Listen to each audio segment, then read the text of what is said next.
I can feel the pressure. It's getting closer now. We're better off without you. Feel the pressure. It's getting closer now.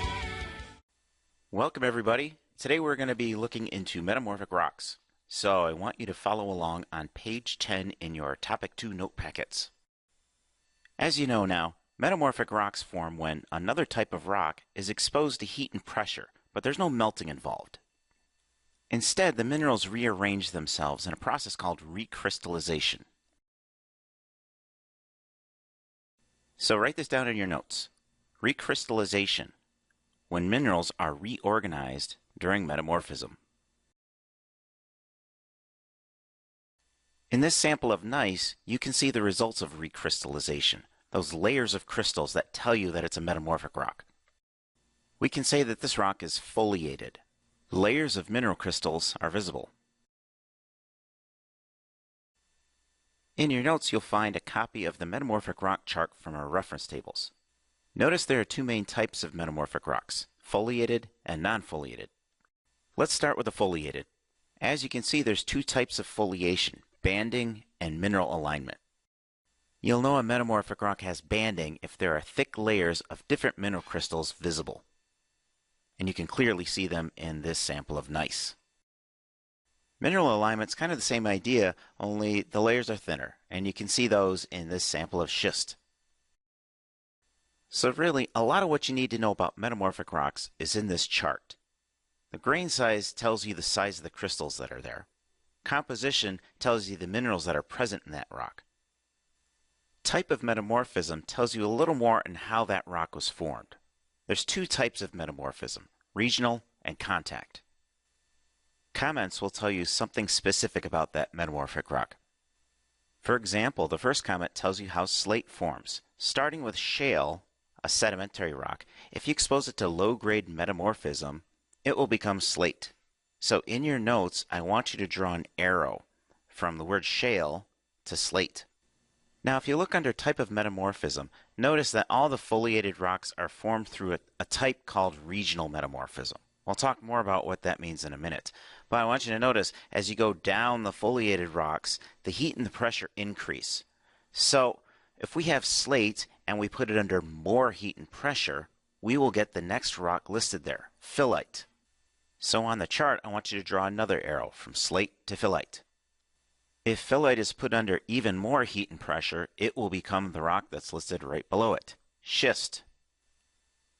And yet again, if you put schist under even more heat and pressure, it will turn into the rock listed below it, gneiss.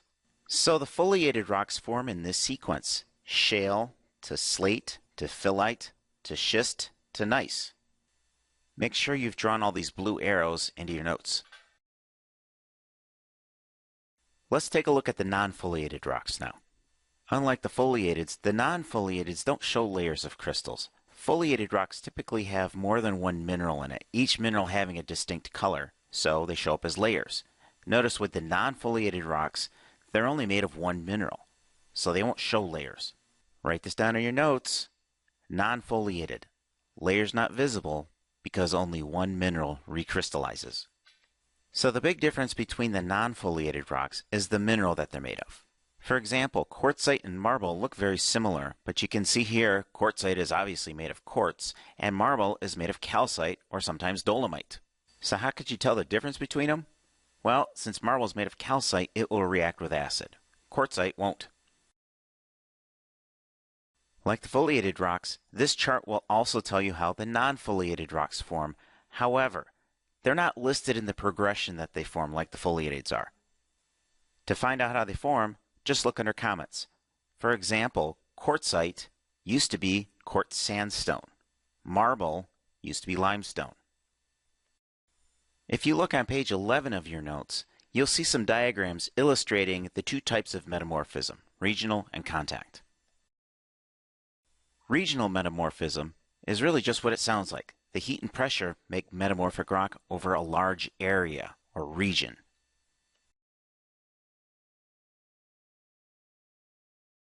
Contact metamorphism, however, is a little bit different. Now there really isn't much pressure involved. It's really just the heat from magma that makes metamorphic rock over a smaller area.